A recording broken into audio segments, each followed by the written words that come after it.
नमस्कार। मैं हूँ मौसमी चंद्रा। कवित्री और कहानीकार हूँ।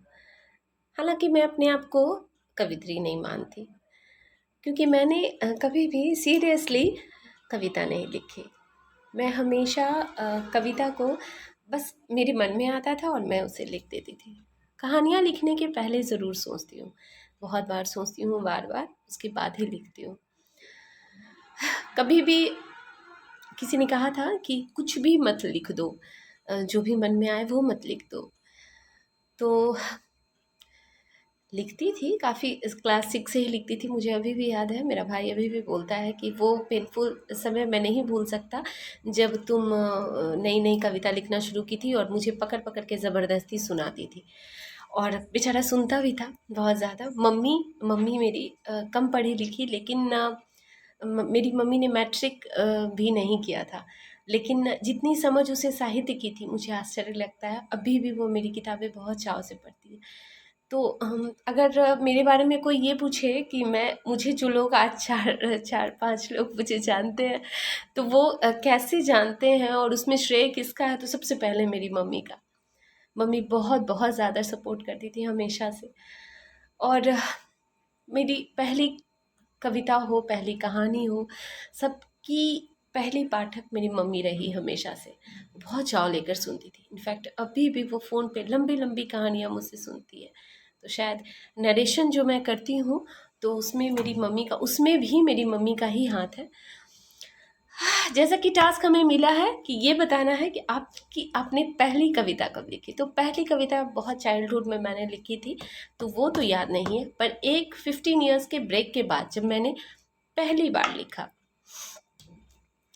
कुछ उस समय मतलब एक लंबा गैप हो गया था और काफ़ी चीज़ें बदली थी लाइफ में, बहुत सारी चीज़ें बदली थी। और जिस तरह बचपन में हम लोग बेधड़क कुछ भी बोल देते हैं, बाद में धीरे धीरे पता चला कि नहीं, आपको बोलने से पहले बहुत ज़्यादा सोचना पड़ता है। और जब आप बोल नहीं पाते हैं तो आपके मन में वो चीज़ चलती रहती है, और वो ऐसी चीज़ें होती है जो आप किसी से भी नहीं बोल सकते हैं, सिवाय उस मन को जब तक आप कहीं निकाल नहीं लेते हैं। तो मुझे ये ज़रिया सबसे ज़्यादा अच्छा लगा कि मैंने उन्हें कागज़ों पे निकाला। तो पहले मैंने अपनी कुछ शिकायतें, अपने मन की, अपने जीवन की कुछ शिकायतें थी जो मैंने निकालनी शुरू की। निकाल रही थी लगातार, लेकिन ना, मैंने गौर किया कि मैं लगातार सिर्फ ज़िंदगी से जो मुझे शिकायतें थी मैं उन्हें ही लिखे जा रही हूँ, जबकि ऐसा नहीं होता है। हमारी ज़िंदगी में बहुत सारी अच्छी चीज़ें भी होती है, पॉजिटिव बात भी होती है। हमें बुरे दोस्त मिलते हैं, बुरे लोग मिलते हैं, तो अच्छे लोग भी मिलते हैं और अच्छे एक्सपीरियंस भी थे। मतलब सिर्फ हमेशा पथरीला रास्ता नहीं होता, ज़िंदगी में आपको अच्छी अच्छी खूबसूरत चीज़ें भी देखने को मिलती है। तो फिर मैंने अपने उस समय लेखनी को, मैंने, किसी ने मुझे टोका कि क्या तुम इसी तरह लिखती रहोगी, अपनी सारी नाराज़गी निकालोगी ज़िंदगी से, जो अच्छी चीज़ें हैं उसे भी लिखो। तो थैंक यू उनको, जिन्होंने मुझे ये कहा। और उस दिन के बाद से मैंने शिकायतें लिखनी बंद कर दी और मैंने प्रेम लिखना शुरू किया।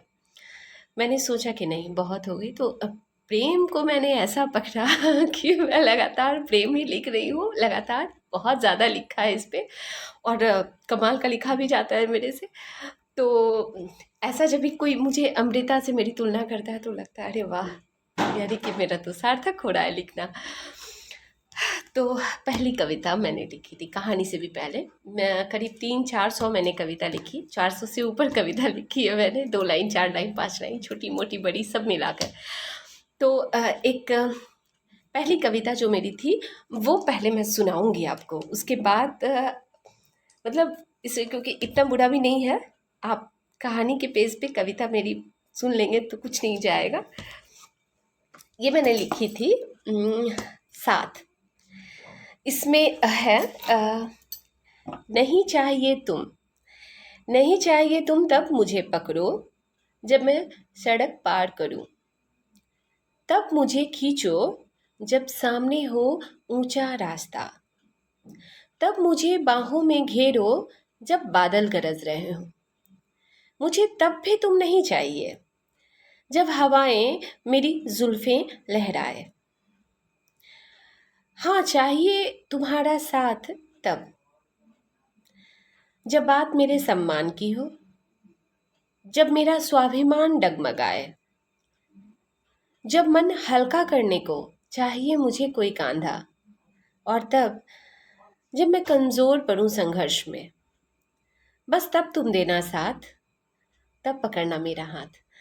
तो ये मेरी पहली कविता थी जो मैंने आफ्टर अ लॉन्ग गैप मैंने लिखी थी इसे। उसके बाद मैंने ठहराव नाम की एक कहानी लिखी थी, काफ़ी छोटी, शायद उसे पोस्ट किया था फलक पे, पर बाद में मुझे बहुत ज़्यादा, जब मुझे लगा कि नहीं, मैं तो अब बहुत अच्छा लिखने लगी हूँ, तो ये पुरानी कहानियाँ क्यों लिखूँ, तो फिर मैंने उसे डिलीट कर दिया। लेकिन ये तो थी मेरी पहले मतलब लिखने की बात। और मुझे लगता है सबको जो भी आप जब भी जो नए लोग हैं वो जब लिखना शुरू करते तो वो ज़्यादातर शिकायतें लिखते हैं। तो आप लिखिए बिंदास, कोई टेंशन नहीं है, लेकिन आप स्टॉप कर दीजिए कुछ दिन के बाद, क्योंकि लोग सिर्फ शिकायत नहीं सुनना चाहते हैं, लोग चाहते हैं आपको, जब आप आपकी लेखन शैली अच्छी है तो आपको उसे पॉजिटिव जगह में ज़रूर अपनी ऊर्जा को लगाना चाहिए। और मेरी जो पहली कविता थी वो तो नहीं, बट उसके बाद सेकंड, थर्ड एंड फोर्थ मेरी पहली अनंता किताब में आई थी, जो मेरी बहुत ज़्यादा ख़ास है, मेरी प्यारी ये बुक है, क्योंकि ये मेरी पहली मतलब पहला पब्लिश हुआ था मेरा, ये पहला बुक है ये, तो ये बहुत ज़्यादा ख़ास है मेरे लिए। तो ये मतलब इसके लिए मैंने स्पेशल जगह रखी है अपने घर में, बहुत संभाल के इसको रखती हूँ। तो एक तो ये है, और आप लिखिए, पॉजिटिव रहिए, और जब भी कभी भी ऐसा कुछ हो, जब जिस दिन मैं रोज़ नहीं लिखती हालांकि, लेकिन जब मैं किसी दिन बिल्कुल नहीं लिखने का मूड रहता है मेरा, तो मैं छोटी सी 4 लाइन की कविता, शायरी, कुछ भी लिख देती हूँ, तो लगता है लेखक होने का फ़र्ज तो निभा दिया। तो जो रेगुलर लिखते हैं बहुत अच्छी बात है, और जो नहीं लिखते हैं परेशान मत होइए अगर रेगुलर नहीं लिखते हैं तो। जब आप नहीं लिखते तो आप पढ़िए, ज़्यादा से ज़्यादा आप उस दिन को यूज़ कीजिए पढ़ने में, क्योंकि कहा जाता है कि जब आप कुछ पढ़ते हैं तो उसका 20% आप ले लेते हैं, तो पढ़ना बहुत ज़रूरी है। कहा जाता है यात्रा करना और बुक पढ़ना, तो ये एक लेखक के लिए बहुत ज़्यादा ज़रूरी है। तो आप लोग भी कीजिए ये सब, और मैं तो यही करती हूँ। मुझे जब लिखना नहीं रहता तो मैं पढ़ती हूँ, और सिर्फ इंडियन राइटर्स को ही नहीं पढ़ती हूँ, मैं बाहर के राइटर्स को भी पढ़ती हूँ, कविताएं पढ़ती हूँ निकाल के, पुरानी नए राइटर्स की सब। और कुछ जो प्रयोग वाले होते हैं, जैसे कुछ जो कि थोड़ा स्केल से चेंज हो जाते हैं कभी कभी कहानियाँ, जो हम लोग ज़्यादातर लिखने से घबराते हैं, उन्हें भी पढ़ती हूँ, देखती हूँ कि आखिर ऐसा क्या लिखा जो मैं नहीं लिख सकती। तो अगर आप लोग को पसंद आए तो आप लोग भी कर सकते हैं ऐसा। और थैंक यू मंजीत सर, हमें नरेशन के साथ साथ ये सब नया नया एक्सपेरिमेंट करने के लिए हमारे ऊपर। तो आप तो वर्सेटाइल बना के ही हमें रखेंगे। फिर मिलते हैं अगली बार एक नए वीडियो के साथ। हो सकता है हमें जल्दी ही कोई नया टास्क मिले और हम फिर आपके पास आए कुछ नया लेकर। सभी को नमस्कार। जैसा कि आप लोग जान रहे हैं कि मेरा नाम जया नमन है, और जो नहीं जान रहे हैं वो भी जान जाएं कि मेरा नाम जया नमन है। लेखन की शुरुआत कैसे हुई इस बारे में कहना है, बताना है, सर ने कहा था, तो हमने सोचा कि एक कोशिश करते हैं। तो हुआ यूं कि रवीश कुमार को बहुत पहले से, बचपन के दिनों से देखते आए, बहुत अच्छा लगता था वो जिस तरीके से गवर्नमेंट को क्रिटिसाइज़ करते थे, और जो पत्रकार का धर्म भी है क्रिटिसाइज़ करना। तो इसी चक्कर में उनकी किताब पढ़ी मैंने, बोलना ही है। तो उस किताब को, रवीश कुमार को उस समय भी फॉलो कर रहा था किताब पढ़ने के दौरान भी, इन दिनों नहीं देख पा रहा हूँ वो बात अलग है, लेकिन हाँ फॉलो करता था। तो उनकी किताब पढ़कर मुझे ऐसा लगा कि उनकी किताब में वही सब कुछ है जो वो बोलते हैं, कुछ अलग नहीं मिला। सब कुछ अच्छा था लेकिन अलग नहीं मिला। अगर आप रवीश कुमार को बहुत दिन से नहीं फॉलो कर रहे हैं तो रवीश कुमार को पढ़ना चाहिए, लेकिन आप फॉलो कर रहे हैं तो वो किताब में फिर आपको लगेगा जैसे सब कुछ रिपीट सा हो रहा है। तो वही मेरे साथ हो रहा था। तो मैंने बोला कि तब रवीश कुमार की कोई और किताब पढ़ते हैं। मुझे पता था कि उनकी और किताब आ चुकी है, इश्क में शहर होना, और वो लघु कथा संग्रह रही। तो क्योंकि वो लघु कथा संग्रह थी, तो लघु कथा संग्रह क्या है, एक तरह से लघु प्रेम कथा संग्रह। और किताब पढ़ने के दौरान ही पता चला कि हाँ, ये किताब जो है वो उन्होंने फेसबुक पर लपरेक नाम से जो चीज़ें लिखी थी, लघु प्रेम कथाएं, उन्हीं कहानियों को उन्होंने उसमें डाला है। तो मेरे को लगा कि अगर ऐसा है तो ज़रूर और कोई भी प्लेटफॉर्म होगा। फेसबुक खुद एक प्लेटफॉर्म तो था ही, और भी प्लेटफॉर्म्स होंगे। तो मैंने लघु कथा समूह से पेजेस सर्च किए और इतने पेज मिले पूछे मत। लेकिन जो सबसे पहला पेज मिला था वो था फलक, फेसबुक लघु कथाएं, जिससे हम लोग जुड़े हुए हैं और जिसका ही ये चैनल है किस्सा कहानी। तो वो एक सर्च करने के बाद वो मिला, फेसबुक लघु कथा, और उस पर लिखने का भी मन हुआ। कुछ दिन बाद, कुछ 1-2 दिन 3 दिन तो पढ़ते रहे, फिर जुड़े और लिखना शुरू किया और लोग प्रोत्साहित करते रहे। तो वहाँ लिखने से ये हुआ कि कुछ समय बीता और जो लेखक वर्ग है वहाँ पे स्पेशली, और भी कहीं कहीं, वो आपको लेखक बोलने लग गया।